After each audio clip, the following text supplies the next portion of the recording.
You will hear a number of different recordings and will have to answer questions on what you hear. There will be time for you to read the questions and instructions, and you will have a chance to check your work. All the recordings will be played once only. The test is in 4 sections.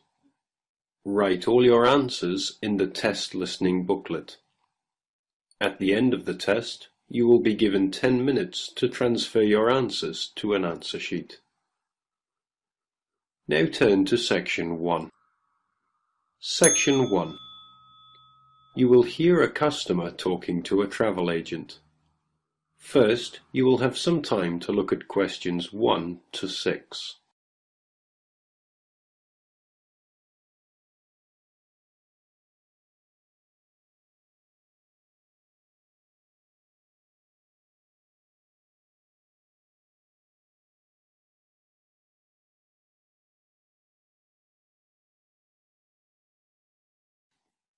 You will see there is an example which has been done for you. On this occasion only, the conversation relating to this will be played first. Hello, welcome to the travel depot. How can I help you? Well, I'm looking for a reasonably priced holiday. I went to South Africa for a month last year, and I'd like to see North America this time, maybe Canada. The customer says he went to South Africa last year, so the correct answer is C. Now we shall begin. You should answer the questions as you listen, because you will not hear the recording a second time. Listen carefully and answer questions 1 to 6. Hello, welcome to the travel depot. How can I help you? Well, I'm looking for a reasonably priced holiday. I went to South Africa for a month last year, and I'd like to see North America this time, maybe Canada. But I'm also interested in Europe if the prices to Canada are too expensive. I'm on quite a tight budget, you see. Well, you could go to Europe, but I'll get some prices for Canada first. I've been to Vancouver. It's lovely at this time of year. And we have some special offers on at the moment. Okay, well, I have some relatives over in Vancouver, so that would be good. I can always travel around Europe next year. Besides, it may be a bit too hot for me at this time. Right, let's have a look at some prices then. When would you like to go? Sometime at the end of next month if possible, but I'm quite flexible any time between the 24th and the 31st. I'd like to go for 3 weeks. Well, there's lots of availability for those dates. Now, if you're concerned about the cost, it's cheaper if you don't mind not flying direct. Sorry, what do you mean? Well, if you don't mind changing planes, then it's cheaper. Oh, well, I don't mind changing planes. In that case, the cheapest flight I have leaves on the 25th and changes in New York. It's only a short stop. You'll be in the airport for 2.5 hours. How does that sound? Sounds good, but what's the price? That's £412 for a return flight, but that doesn't include airport tax. Would you like to arrange any accommodation? No, I have a cousin I can stay with. All I need is a flight, so I think I'll take that one. Right, I'll just check availability for your return. 3 weeks, did you say? Yes, that's right. Okay, well, there are seats available on the 14th or the 15th. Which one would you prefer? The 14th sounds good. Yes, from the 25th to the 14th sounds fine. I'll reserve that for you then. Can you tell me your name, please? Jim Jackson. Is that Jackson? That's right. And can I take an address and contact number? Yes, it's 10 Allen Road, Oldham. Do you want a home number or my mobile? Either's fine. Well, my home number is 0151 433 398. Okay, so you're booked on flight number VN217 to Vancouver, leaving London Heathrow at 11:35 in the morning on the 25th and returning on the 14th. So that's 20 nights. Now, one more thing. You now have some time to read questions 7 to 10.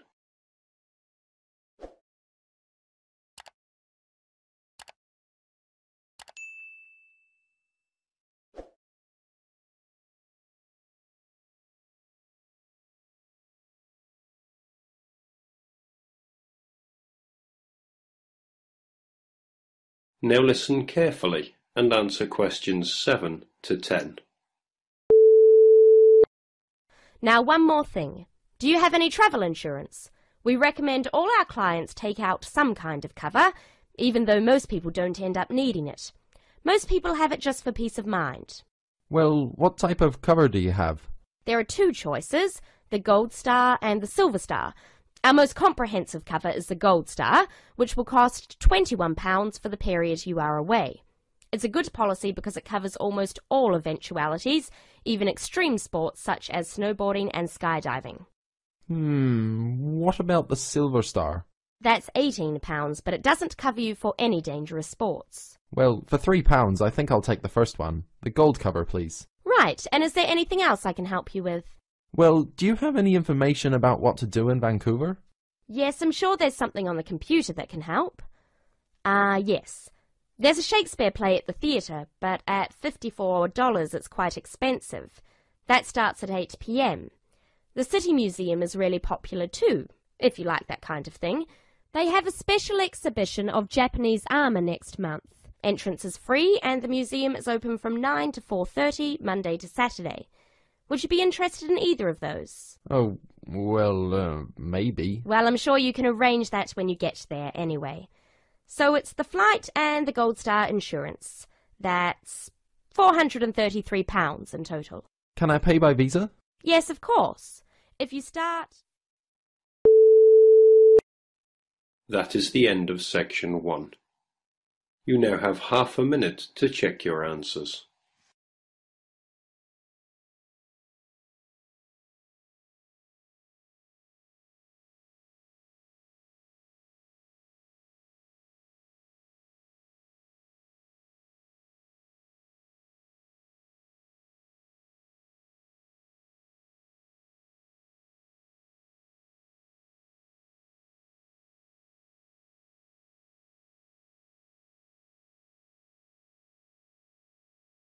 Now turn to section 2. Section 2. You will hear a speaker talking about property. First, you have some time to look at questions 11 to 15.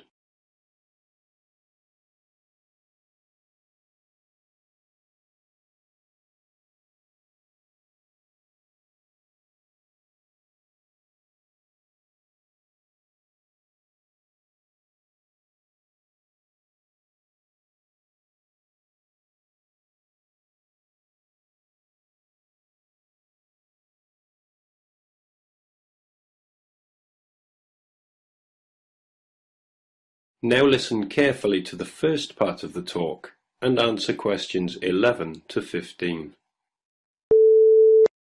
Thank you very much for inviting me here today. I understand that you all own your own home, and some of you may be interested in buying additional property here in the city, so I hope you will find the information I am going to share with you useful and informative. I'm going to talk about the situation with property here in the city. The city centre of any area is obviously going to have the highest prices, and as more and more people are competing for houses in this area, both renting and buying are becoming increasingly difficult. It is most people's dream to one day own their own house. House ownership gives us a feeling of having achieved something, and we can see clearly what we have worked so hard for all our lives. It can give us a sense of security for our old age, and a knowledge that we will hopefully have something to pass on to our children. However, buying a house, particularly for first-time buyers, is becoming more and more difficult, not only due to increasing prices, but also because of the need for a substantial deposit. For younger people, buying their first home is very difficult and often impossible. Young couples who cannot get the deposit together need to rent for a long time and sometimes forever.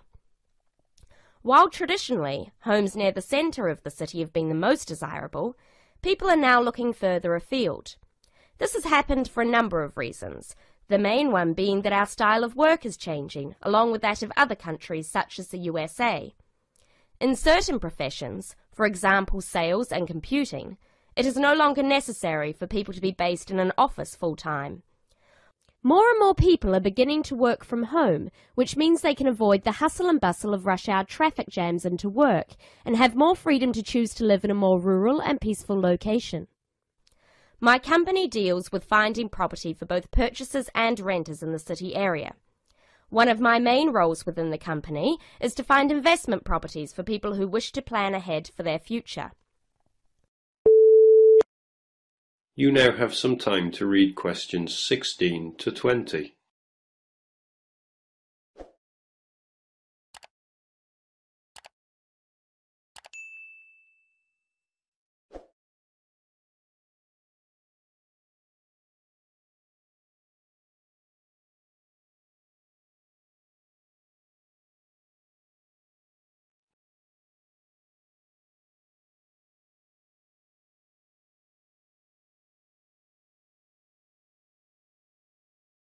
Now listen carefully and answer questions 16 to 20. An investment property is usually at the cheaper end of the market. People buy investment properties not to live in, but in addition to their own home in order to rent it out to other people. The advantage of putting your savings into property for the future is that you can be pretty certain that, as a long-term investment, your money will safely increase in value in line with inflation. Many people are turning to property investment instead of pension schemes, as we hear the horror stories of countries such as the UK, where people have invested all their lives into their pension schemes to find that now their money is relatively worthless. Houses automatically earn what is known as capital gains. That is, for every year you own the property, it becomes more valuable and often gives a better rate of interest on your money than most banks do. However, that is not to say there are no risks. There are people who buy property when the market is high and prices are inflated beyond their true value, only to find that when the housing market slows down, they are in a state of negative equity. Negative equity is a situation that arises when you owe more for the house than the house itself is worth. In short, the best advice is to be aware of the ups and downs of the housing market. Property investment, if handled correctly, can be enormously satisfying. I hope that this has given you an insight into the basics of the property market. Thank you for listening. Please raise your hand if you have any questions and I will try to be of assistance.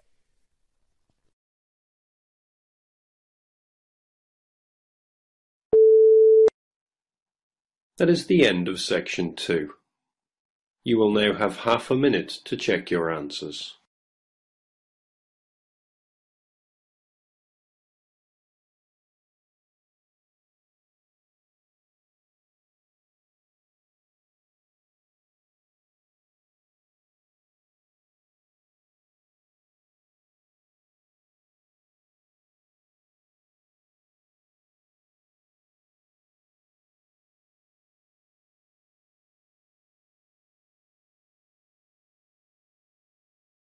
Now turn to section 3. Section 3. You will hear two people talking on a radio show. First, you have some time to look at questions 21 to 24.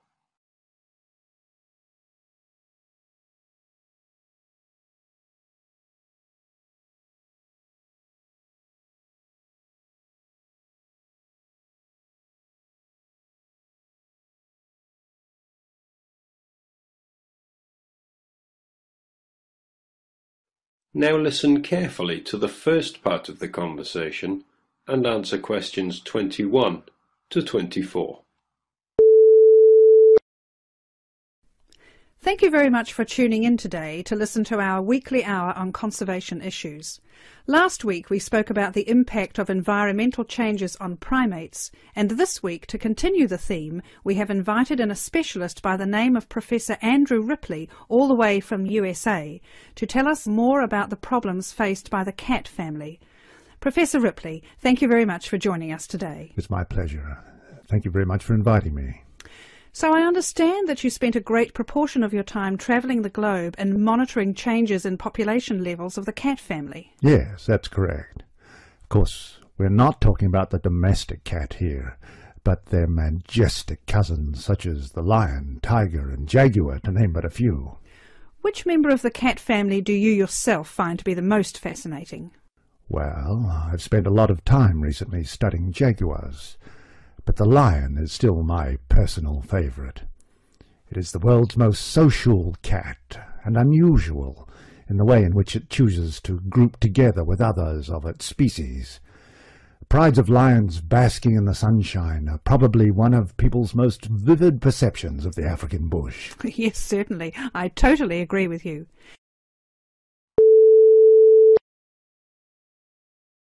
You now have some time to read questions 25 to 30.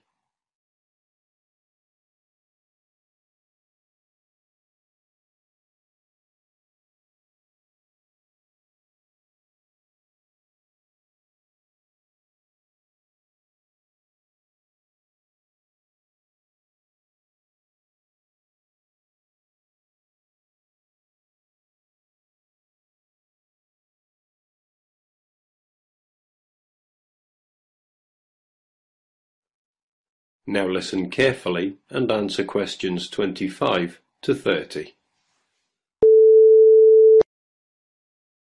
Can you tell me the current lion population in Africa these days? Well, it's very difficult to measure it accurately. Figures range from 100,000 to as few as 30,000. But it's generally estimated that there are 50,000.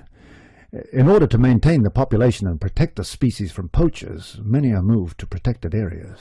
Which member of the cat family do you feel is most at risk? For different reasons, a number of species of the cat family are endangered, sometimes due to natural predators or environmental changes, but mainly because of the threat of hunters. For example, I'm sure you're aware the bones and body parts of tigers have been and still are traditionally used in medicines in the Far East. And because of this and the demand for medicine made from tiger parts, their numbers have been falling for some time, and to date there are fewer than 6,000 tigers living in their natural habitat of the forests and plains of Asia. What is being done to curb the population decrease? Well, specialists such as myself work closely with conservationist groups such as the World Wildlife Federation, or WWF, to protect tigers from illegal hunting. WWF considers the drop in tiger numbers to be catastrophic, and they are working hard to conserve the populations in China, India, Indonesia, Malaysia, Thailand, Vietnam, and Russia. I understand that poaching is not the only problem faced by the leopard. Let me get this right. Is it the snow leopard which lives in the mountains in Asia? Yes, it is. Poaching has been a problem, but not the most important. Its natural prey, the animals it hunts, is declining too. Its natural habitat in high-altitude areas, specifically the pastures, is threatened by the growth of agriculture. It is this that is causing the main problem for the snow leopard. It is going to be extremely difficult for numbers to recover. But again, the WWF has been working hard to continue to fund projects to aid the snow leopard in Nepal and Pakistan, and hopefully Bhutan very soon. Well, this is fascinating information you are giving us, Professor. We are just going into a short commercial break. When we come back, I have a few questions for you about the puma and the jaguar. Remember, listeners, there will be an opportunity to phone in and voice any opinions or questions you may have for the Professor in 10 minutes.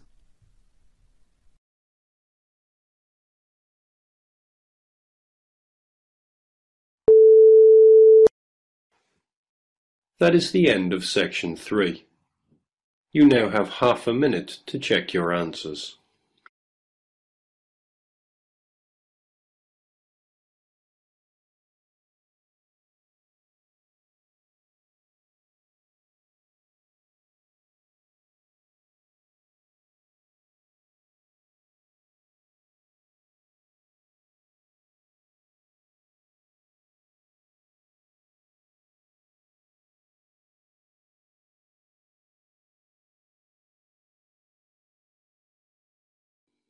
Now turn to section 4. Section 4. you will hear a talk on the subject of overpopulation. First, you have some time to look at questions 31 to 40.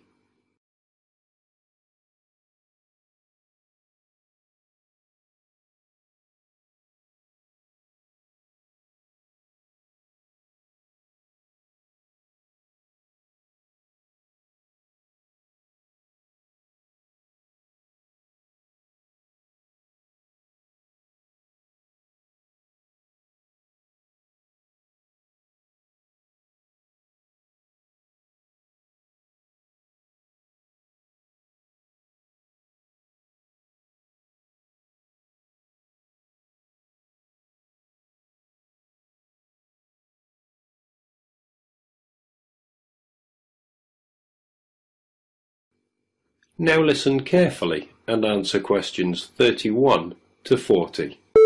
Good afternoon. I'm pleased to see so many of you here today.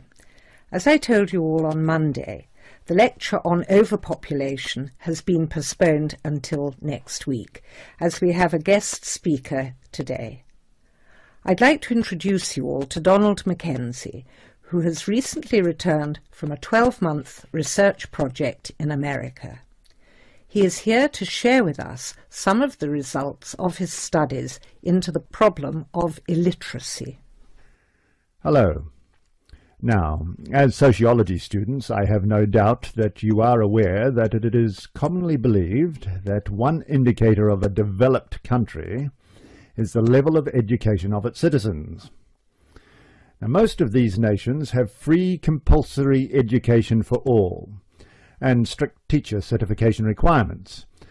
So it would logically follow that people from countries such as America would be highly educated. Yet this isn't always so. In America alone, 42 million adults cannot read, and 50 million can recognize so few printed words they each have the reading ability of a 10-year-old. Frightening statistics indeed. But not as frightening as the trend suggested by current estimates.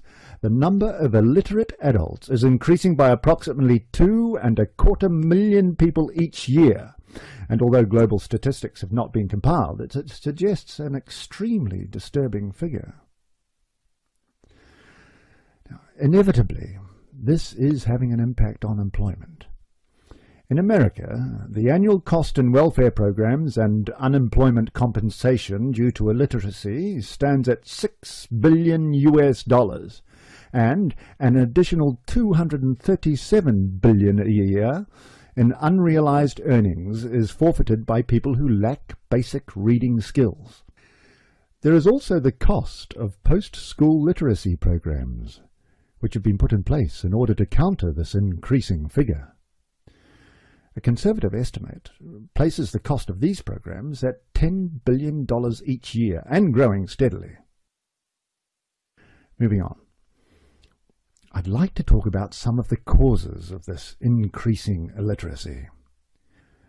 Children were taught to read by first learning the alphabet, then the sounds of each letter, how they blended into syllables, and how those syllables made up words. They were taught that English spelling is logical and systematic, and that to become a fluent reader it was necessary to master the alphabetic code in which English words are written, to the point where the code is used automatically with little conscious thought given to it. And to make myself clear, I mean readers could sound out the letters, spelling them phonetically.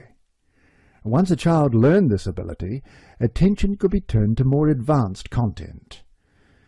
It seldom, if ever, occurred to teachers to give children word lists to read, or to make beginner-level readers memorize whole words before learning the components of those words, or to memorize whole stories, as today's proponents of the whole language approach recommend. Several recent studies have found that 90% of remedial reading students in developed countries are not able to decode fluently, accurately, and at an automatic level of response. The currently used whole language method was originally conceived and used in the early 1800s to teach the deaf how to read, a method which has long since been discarded by the teachers of the deaf themselves as inadequate and outmoded. English is an alphabetic language that when written, uses letters to represent speech sounds. When students were taught to read, they consciously identified the speech sounds and learned to recognize the letters used to represent them. They were then trained to apply this information to decode the names of unwritten words, understand their meaning, and comprehend the information presented as a complete thought. The English language contains approximately 500,000 words. Of these words, about 300 compose about 3/4 of the words that we use regularly. As I said, in schools where the whole language method is taught, children are constantly memorizing sight words during the first 3 or 4 grades of school, but are never taught how to unlock the meaning of the other 499,700 or more words. Whole language learning causes frustration, poor spelling, and hostility towards reading. Very bright children who can't memorize long lists of words and retain their meaning are placed in special education, when all they need is to be taught the 26 letters of the alphabet, the 44 sounds they make, and the 70 common ways to spell those sounds. Some researchers believe dyslexia and the symptoms of attention deficit disorder are actually caused by this reversal of the normal learning sequence. So, why do faulty reading methods continue to be used? Well, in short, it's big business. The sale of instructional reading programs is big business today. Each year, publishing companies compete for the adoption of reading programs and workbooks, which have to be replaced annually. Concentrating on phonics would seriously reduce the cost of education. That is the end of the listening test. In the IELTS test, you will now have 10 minutes to transfer your answers to an answer sheet.